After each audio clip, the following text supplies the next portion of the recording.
If you're thinking about a career as a corporate trainer, you might think you know what you'll be doing on the job. But you also might be surprised at some of the things that you will actually be doing as a corporate trainer. Hey, it's Jeff with YourLearningCareer.com. Now, I'm not trying to scare you away from becoming a corporate trainer. It's just that there may be some aspects, there may be some things that you are not really thinking about, that you may not know about, that you will actually have to do when you work in the real world. So the first thing I want to talk about, instructional design. So a lot of times there is a person, there's a separate instructional designer, and then if you're hired as the trainer, you take that material and you train it, but they're the ones who designed it. What I have found throughout my career though, is that oftentimes as the trainer, I would do a good bit of instructional design as well.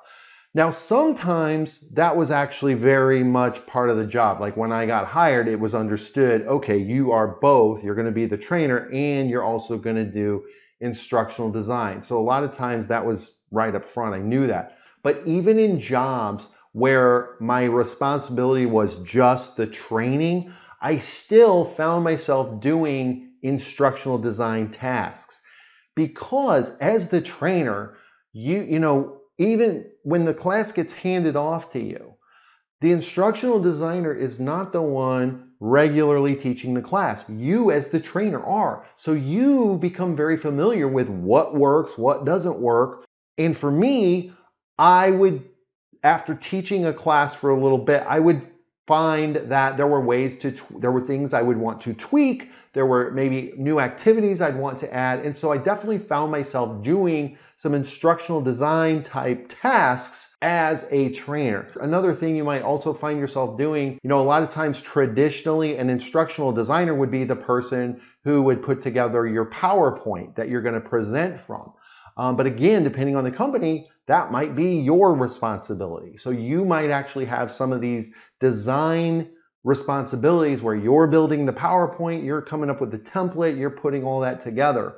And again, that for me, that's definitely something I have had to do throughout my career, even when I was trainer. Something else that you might find yourself being responsible for is training administration. A lot of times companies will have a training administrator who is responsible for things like scheduling, logistics, tracking the training, things like that. But a lot of times throughout my career, I have actually been the one who was responsible for doing that for my classes. So I was the one who scheduled the class, who communicated to the participants, who did the tracking of the class. Depending on the company, especially with a smaller company, with a smaller training department, you might actually be the one responsible for the administrative and project management type tasks. In speaking of administration, you might not think about this, but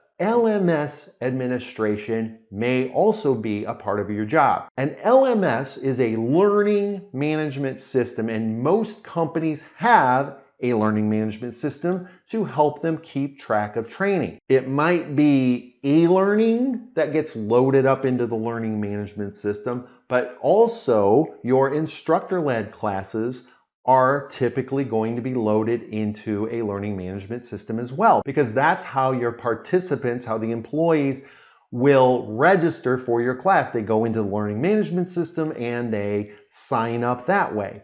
And that way everything's all in this central system and you can pull all kinds of reports and things like that. So sometimes companies will have an LMS administrator. Your department might have an LMS administrator, but I have found more often than not, it's me. As the trainer, I was responsible for putting the course, name, dates, all of the information that was needed in the LMS, I would put in.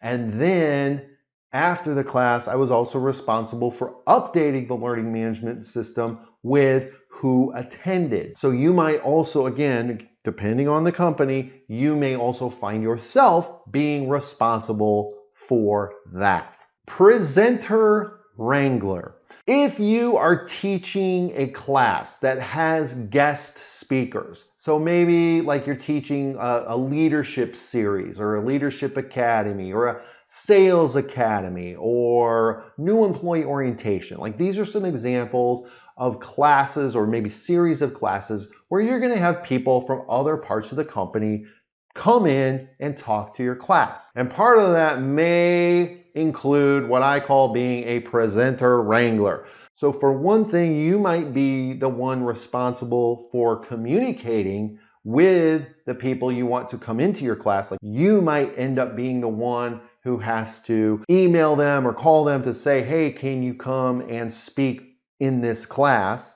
So there's that aspect where you're having to get them to come in. But then during the class, you're the timekeeper. Some people, no matter how much time you give them, they will go over. So you have to be the one to keep them in line and keep them on time so your class can continue on schedule. So presenter, wrangler, that is something, if you have guest speakers, you will probably be doing in some way. And then finally, housekeeper.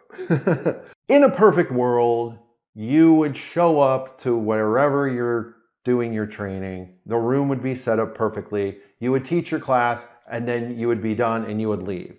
But I know for me, in a lot of cases, I would come to the training room and it wasn't set up the way I needed it to be. So I had to move, so not only housekeeper, furniture mover, I'd have to come in and I'd have to do a lot of moving of furniture and tables and things like that. And then after the class, especially if it was like a full day class that I taught, I usually had to do some kind of cleanup because in spite of me telling the class, please throw your trash in the trash cans, with the full day courses, we would serve lunch. So inevitably there would be trash somewhere, there'd be trash.